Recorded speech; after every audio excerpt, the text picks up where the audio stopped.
Neat ಹೋರಾಟ ಈಗ ದೆಹಲಿಯಿಂದ ದೇಶದ ವಿವಿಧ ರಾಜ್ಯಗಳ ರಾಜಧಾನಿಗಳಿಗೆ ವ್ಯಾಪಿಸಿದೆ. ಸಂಸತ್ ಕಲಾಪದಲ್ಲಿ ನೀಟ್ ವಿಚಾರ ಸದನ ಮುಂದೂಡಿಕೆಗೆ ಕಾರಣ ಆಗ್ತಾ ಇದೆ. ಕೇಂದ್ರ ಸರ್ಕಾರದ ವಿರುದ್ಧ ಪ್ರತಿಪಕ್ಷಗಳು ಹೋರಾಟಕ್ಕೆ ಧುಮುಕಿವೆ. ಕಾಂಗ್ರೆಸ್ನ ಪ್ರತಿಭಟನೆಗೆ ಬಿಜೆಪಿ ಕೂಡ ಅಷ್ಟೇ ಬಲವಾಗಿ ಪ್ರತ್ಯುತ್ತರವನ್ನು ಕೊಡುವುದಕ್ಕೆ ಮುಂದಾಗಿದೆ. ಇದುವೇ ಇವತ್ತಿನ ಪಂಚಾಯಿತಿಯ ಮೊದಲ ಸುದ್ದಿ, ನಿಲ್ಲದ ನೀಟ್ ಹೋರಾಟ.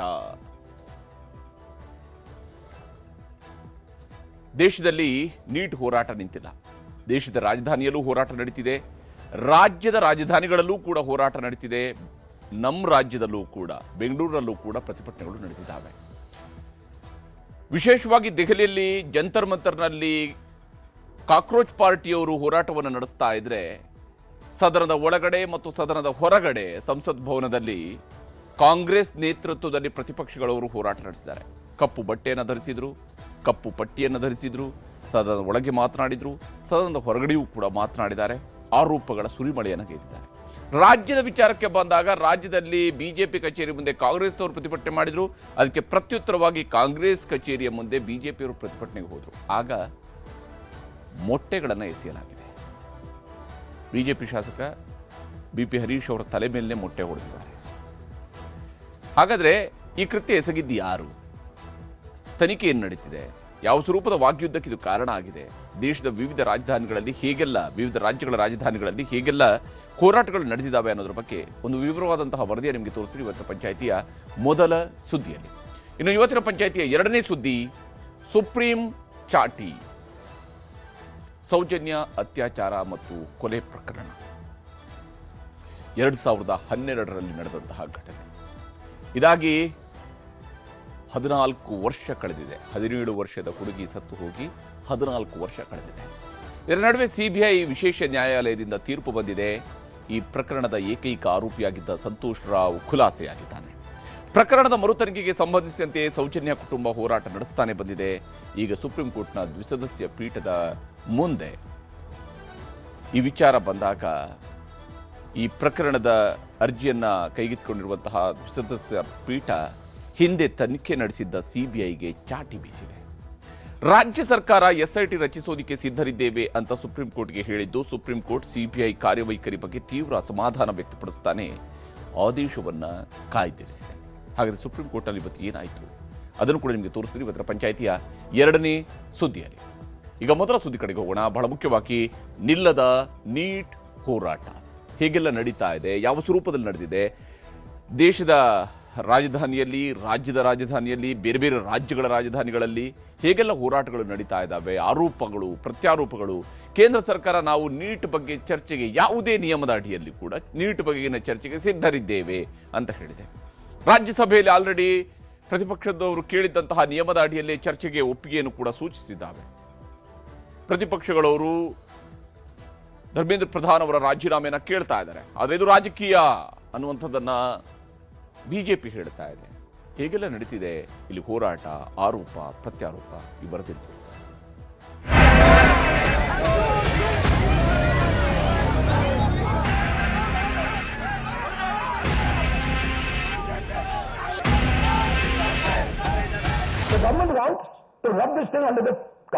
हमारे साथ जो हुआ वो इररिलेवेंट है. हम स्टूडेंट्स के साथ हैं और उनकी आवाज उठा रहे हैं. ये डेमोक्रेटिक गवर्नमेंट नहीं है, ये डिक्टेटरशिप पे चला रही है. ಸರ್ವಾಧಿಕಾರಿ ಧೋರಣೆ, ಪ್ರಜಾಪ್ರಭುತ್ವ ವಿರೋಧಿ ಧೋರಣೆ. ನೀಟ್ ಪರೀಕ್ಷೆ ಅಕ್ರಮಗಳ ಬಗ್ಗೆ ಸಂಸತ್ನಲ್ಲಿ ಚರ್ಚೆಗೆ ಆಗ್ರಹಿಸಿರುವ ಕಾಂಗ್ರೆಸ್ ದೇಶವ್ಯಾಪಿ ಆಂದೋಲನವನ್ನೇ ಎಬ್ಬಿಸಿದೆ. ಕಾಕ್ರೋಚ್ ಜನತಾ ಪಾರ್ಟಿ ಹೋರಾಟ ವಿದ್ಯಾರ್ಥಿಗಳ ಮೇಲಿನ ಹಲ್ಲೆಯನ್ನೇ ಅಸ್ತ್ರ ಮಾಡಿಕೊಂಡು ಕೇಂದ್ರ ಸರ್ಕಾರದ ವಿರುದ್ಧ ರಾಹುಲ್ ಗಾಂಧಿ ಹರಿಹಾಯ್ದಿದ್ದಾರೆ. ನೀಟ್ ಅಕ್ರಮದ ಬಗ್ಗೆ ಸದನದಲ್ಲಿ ಚರ್ಚೆ ಮಾಡುವುದಕ್ಕೆ ಸ್ಪೀಕರ್ ಓಂ ಬಿರ್ಲಾಗೆ ಮನವಿ ಸಲ್ಲಿಸಿದ್ರೆ ಓಂ ಬಿರ್ಲಾ ಸರ್ಕಾರದ ಅನುಮತಿ ಪಡೆಯಬೇಕು ಅಂದ್ರು. ಆ ಕಾರಣಕ್ಕೆ ನಾವು ಪ್ರಧಾನಿ ಮನೆ ಮುಂದೆ ಧರಣಿ ನಡೆಸಬೇಕಾಯಿತು ಎಂದರು. कांग्रेस के हाउस जाने से पहले ऑपोजिशन स्पीकर के पास गए, उनके कमरे में गए, रिस्पेक्टफुली गए और हमने स्पीकर से कहा देखिए ये बहुत बड़ा मुद्दा है, आप हमें बोलने दीजिए, इसके बारे में डिस्कशन करने दीजिए. स्पीकर ने कहा कि देखिए मैं सरकार से पूछूंगा, meaning it is not speaker decision, it is सरकार डिसीजन. ठीक है, पूछिए. पूछने के बाद कोई डिस्कशन नहीं, पूरी इशू को इग्नोर कर दिया. धर्मेंद्र प्रधान एक सिंबल है.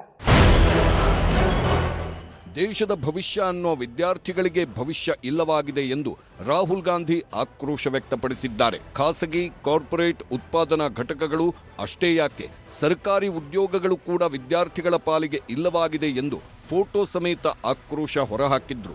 ಉದ್ಯೋಗಗಳು ಸಿಗುವ ಎಲ್ಲ ಬಾಗಿಲುಗಳು ಬಂದಾದರೆ ಯುವಕರು ಎಲ್ಲಿ ಹೋಗಬೇಕು ಅನ್ನೋದು ರಾಹುಲ್ ಪ್ರಶ್ನೆಯಾಗಿತ್ತು. ಹಾಗಾಗಿ ಕೇಂದ್ರ ಸರ್ಕಾರದ ಮುಂದೆ 3 ಪ್ರಮುಖ ಬೇಡಿಕೆಗಳನ್ನಿಟ್ಟರು.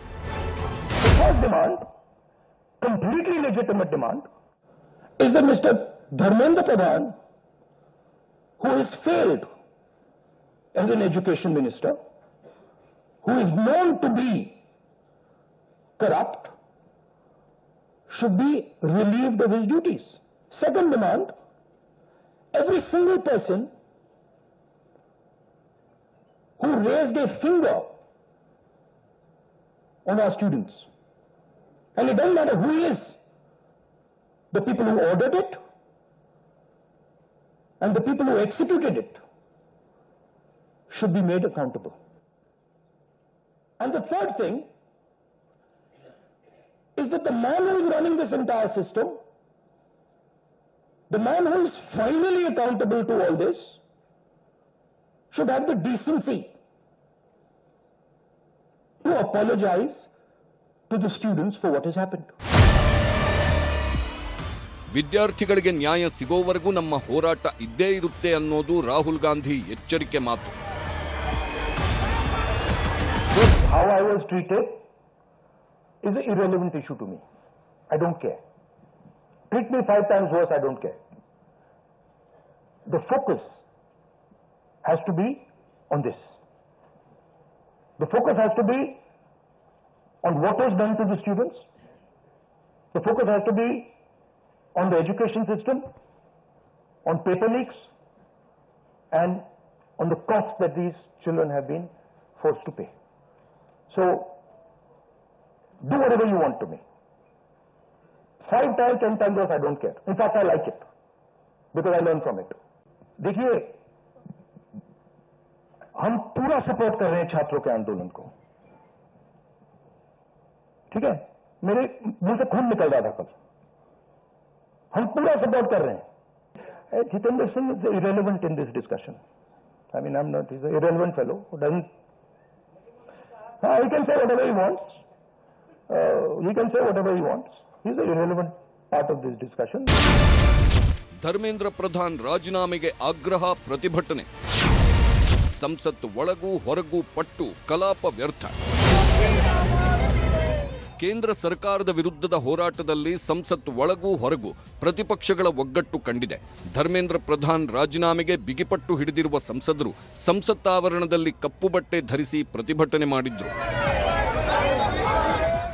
ये डेमोक्रेटिक गवर्नमेंट नहीं है, ये डिक्टेटरशिप पे चला रही है और पार्लियामेंट के मेंबर्स को कोई मर्यादा नहीं देती और रूल्स के तहत जो टेस्ट करते हैं उनको भी वो एक तरीके से हरासमेंट करके बीजेपी के आरएसएस के वॉलंटियर्स भी इसमें काम करते हैं विदाउट बैचेस, जो विद्यार्थियों को डराना, कांग्रेस लीडर्स को डराना.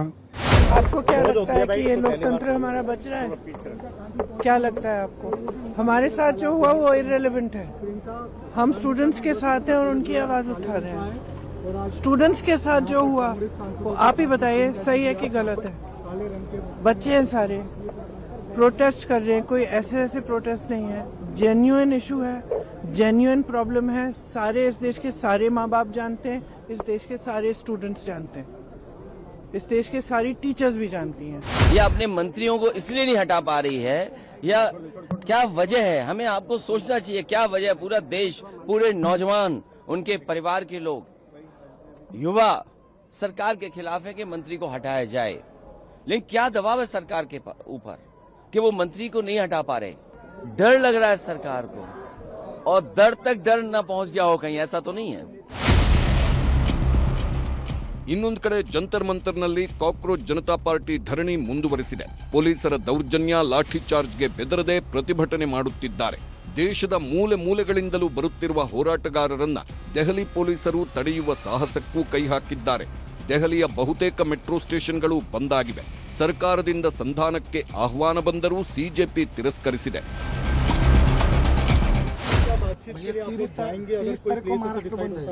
हाँ ऑफ कोर्स जाएंगे. हम लोग तो बातचीत ही करना चाहिए. डे 1 से बोला है बातचीत करेंगे. बातचीत होके हल हो जाए तो बहुत बढ़िया बात है. ಸಂಸತ್ನ ಉಭಯ ಸದನಗಳಲ್ಲೂ ಮೂರನೇ ದಿನವೂ ಗದ್ದಲ ಜೋರಾಗಿತ್ತು. ಲೋಕಸಭೆಯಲ್ಲಿ ನೀಟ್ ಪರೀಕ್ಷೆ ಅಕ್ರಮದ ಚರ್ಚೆಗೆ ಪ್ರತಿಪಕ್ಷಗಳು ಪಟ್ಟು ಹಿಡಿಯುತ್ತಿದ್ದಂತೆ ಸದನದಲ್ಲಿ ಗದ್ದಲ ಶುರುವಾಯಿತು.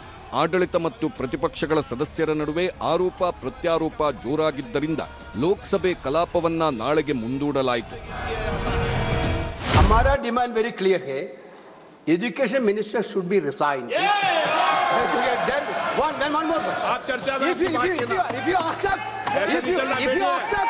If you accept adjournment motion पर चर्चा करो सर. 3 दिनों से सरकार की ओर से हमने ऑफर किया हुआ है. मैं औपचारिक तौर पर आज फिर माननीय स्पीकर महोदय आपके साथ से अब सुनिए ना, आपने बात कहा है तो सुनिए ना.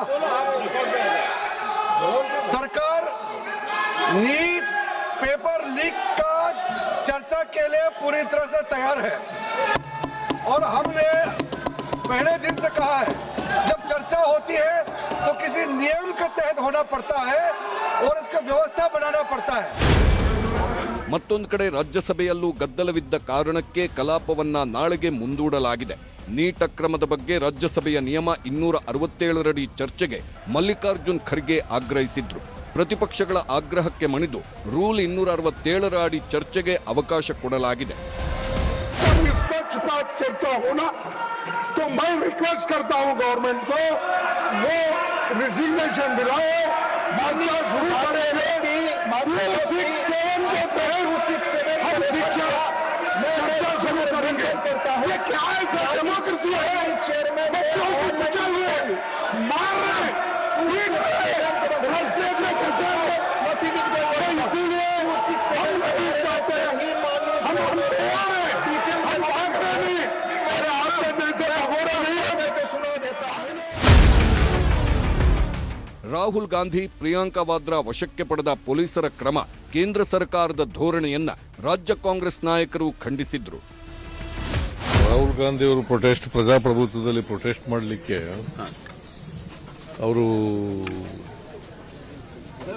ಅವರ ಹಕ್ಕು. ಅದು ಪ್ರೊಟೆಸ್ಟ್ ಮಾಡೋದು ಅನ್ಯಾಯದ ವಿರುದ್ಧ ಪ್ರೊಟೆಸ್ಟ್ ಮಾಡ್ತಕ್ಕಂಥದ್ದು ಹಕ್ಕು. ಅದನ್ನ ಹತ್ತಿಕ್ಕತಕ್ಕಂಥ ಪ್ರಯತ್ನ ಮಾಡ್ತಕ್ಕಂಥದ್ದು ಇದೆಯಲ್ಲ, ಅದು ಸರ್ವಾಧಿಕಾರಿ ಧೋರಣೆ, ಪ್ರಜಾಪ್ರಭುತ್ವ ವಿರೋಧಿ ಧೋರಣೆ. ಸುಪ್ರೀಂ ಕೋರ್ಟ್ ಚೀಫ್ ಜಸ್ಟಿಸು ಈ ಎಲ್ಲ ಜಿರಳೆಗಳು ಅಂತೇಳಿ ಹೌದು. ಕಾಕ್ರೋಚ್ ಅಂತಿದ್ದಕ್ಕೆ ಇವರೆಲ್ಲ ಕೆಲಸ ಇಲ್ಲ. ಕಾಕ್ರೋಚ್ ಅಂತ 24 ಕೋಟಿ ಉದ್ಯೋಗ ಕೊಡಿಸಿಲ್ಲ ಮೋದಿಯವರು.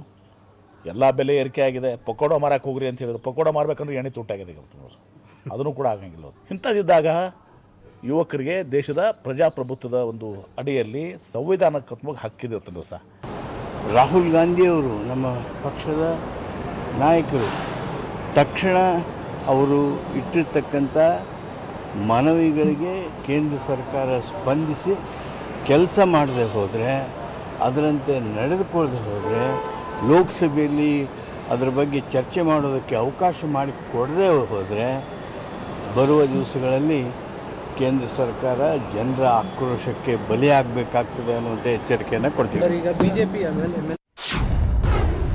ಕೇಂದ್ರ ಸರ್ಕಾರದ ವಿರುದ್ಧ ದೇಶವ್ಯಾಪಿ ಆಕ್ರೋಶ. ಬೆಂಗಳೂರಿನಲ್ಲಿ ಬಿಜೆಪಿ ಶಾಸಕನ ಮೇಲೆ ಮೊಟ್ಟೆ ಎಸೆತ. ನೀಟ್ ಪರೀಕ್ಷೆ ಅಕ್ರಮಗಳ ಪ್ರಶ್ನೆ ಮಾಡಿದ್ದ ರಾಹುಲ್ ಗಾಂಧಿ, ಪ್ರಿಯಾಂಕಾ ವಾದ್ರಾ ಬಂಧನ ಪ್ರಶ್ನಿಸಿ ರಾಜ್ಯ ಕಾಂಗ್ರೆಸ್ ಇವತ್ತು ಬಿಜೆಪಿ ಕಚೇರಿಗೆ ಮುತ್ತಿಗೆ ಹಾಕಲು ಪ್ರಯತ್ನಿಸಿತ್ತು. ಮುಂಜಾಗ್ರತಾ ಕ್ರಮವಾಗಿ ಭದ್ರತಾ ವ್ಯವಸ್ಥೆಯನ್ನ ಬಿಗಿ ಮಾಡಿದ್ದರಿಂದ ಪ್ರತಿಭಟನೆ ನಡೆಸಲು ಬಂದಿದ್ದ ಎಲ್ಲರನ್ನೂ ಪೊಲೀಸರು ವಶಕ್ಕೆ ಪಡೆದರು.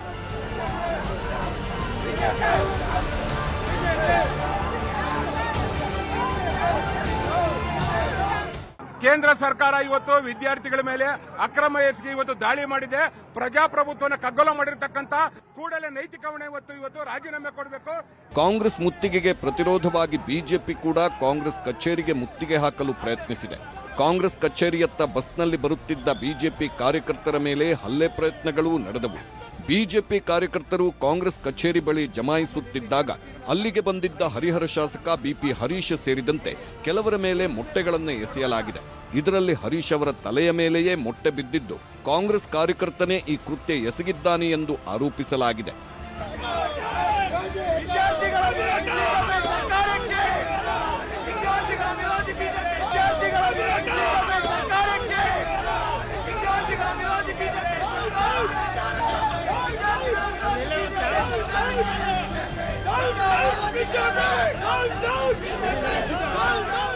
ಮೊಟ್ಟೆ ಎಸೆದ ವ್ಯಕ್ತಿಯನ್ನ ಕೂಡಲೇ ಪೊಲೀಸರು ವಶಕ್ಕೆ ಪಡೆದು ಕರೆದೊಯ್ದರು. ಹೈಗ್ರೌಂಡ್ ಪೊಲೀಸರು ಪುಣ್ಯೇಶ್ನನ್ನ ವಶಕ್ಕೆ ಪಡೆದಿದ್ದು ಮೊಟ್ಟೆ ವಿಚಾರದಲ್ಲಿ ಆರೋಪ ಪ್ರತ್ಯಾರೋಪ ಜೋರಾಗಿತ್ತು. ಇನ್ನು ದೇಶಾದ್ಯಂತ ಕಾಂಗ್ರೆಸ್ ಹಾಗೂ ಬಿಜೆಪಿ ಕಾರ್ಯಕರ್ತರು ಹೋರಾಟಕ್ಕಿಳಿದಿದ್ದರು. ಬಿಹಾರದ ಪಾಟ್ನಾದಲ್ಲಿ ಹಿಂಸಾಚಾರವೇ ನಡೆದಿದೆ. ಬಿಜೆಪಿ ಕಾಂಗ್ರೆಸ್ ಕಾರ್ಯಕರ್ತರು ಪರಸ್ಪರ ಕಲ್ಲು ತೂರಾಟ ನಡೆಸಿದ್ದು ಹಲವರಿಗೆ ಗಾಯಗಳಾಗಿವೆ. ರಾಜಸ್ಥಾನದ ಜೈಪುರದಲ್ಲಿ ಪ್ರತಿಭಟನಾಕಾರರ ಮೇಲೆ ಪೊಲೀಸರು ಅಶ್ರುವಾಯು ಪ್ರಯೋಗ ಮಾಡಿದ್ದಾರೆ. ಛತ್ತೀಸ್ಗಢದ ರಾಯ್ಪುರದಲ್ಲೂ ಬಿಜೆಪಿ ಕಾಂಗ್ರೆಸ್ ಕಾರ್ಯಕರ್ತರ ಜಟಾಪಟಿಯಾಗಿದ್ದು ಪೊಲೀಸರಿಂದ ಅಶ್ರುವಾಯು ಪ್ರಯೋಗವಾಗಿದೆ.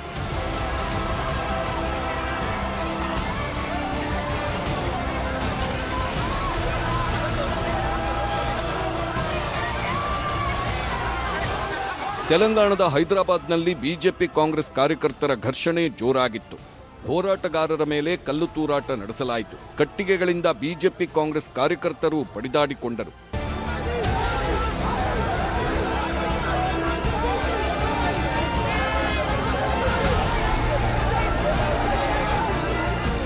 ಬಿಹಾರದ ಪಾಟ್ನಾದಲ್ಲಿ ಕಾಂಗ್ರೆಸ್ ಕಾರ್ಯಕರ್ತರ ಮೇಲೆ ಅಶ್ರುವಾಯು ಪ್ರಯೋಗವಾಯಿತು. ಕಾರ್ಯಕರ್ತರನ್ನ ಪೊಲೀಸರು ವಶಕ್ಕೆ ಪಡೆದರು. ಇನ್ನೊಂದು ಕಡೆ ಸೀಮಾಂಧ್ರದ ವಿಜಯವಾಡದಲ್ಲಿ ಕಾಂಗ್ರೆಸ್ ಕಚೇರಿ ಮುಂದೆ ಬಿಜೆಪಿ ಪ್ರತಿಭಟನೆ ನಡೆಯಿತು. ಬಿಜೆಪಿ ಕಾಂಗ್ರೆಸ್ ಕಾರ್ಯಕರ್ತರ ಮಧ್ಯೆ ಪರಸ್ಪರ ಘರ್ಷಣೆಯಾಗಿತ್ತು. ತಮಿಳುನಾಡಿನ ಕೊಯಮತ್ತೂರಿನಲ್ಲಿ ಕೇಂದ್ರ ಸರ್ಕಾರದ ವಿರುದ್ಧ ಧಿಕ್ಕಾರ ಕೂಗಿದವರನ್ನ ಪೊಲೀಸರು ವಶಕ್ಕೆ ಪಡೆದರು. ಮಧ್ಯಪ್ರದೇಶದ ಅಧಿವೇಶನದಲ್ಲೂ ಕಾಂಗ್ರೆಸ್ ಶಾಸಕರು ಕಪ್ಪು ಪಟ್ಟಿ ಕಟ್ಟಿಕೊಂಡು ಪ್ರತಿಭಟಿಸಿದ್ರು.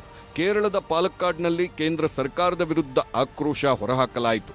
ಮುಂಬೈನ ಗಾಂಧಿ ಭವನದ ಎದುರು ಧರಣಿ ಮಾಡುತ್ತಿದ್ದವರನ್ನ ಬಲವಂತವಾಗಿ ಪೊಲೀಸರು ಎತ್ತೊಯ್ದರು. ಜಮ್ಮು ಕಾಶ್ಮೀರ, ಉತ್ತರಾಖಂಡ್ನಲ್ಲೂ ಪ್ರತಿಭಟನೆ ನಡೆಯಿತು. ಹೀಗಾಗಿ ನಾಳೆಯ ಕಲಾಪ, ನಾಳೆಯ ಹೋರಾಟಗಳು ಇನ್ನಷ್ಟು ತೀವ್ರಗೊಳ್ಳುವ ಸಾಧ್ಯತೆಗಳಿವೆ. Bureau report, news 18.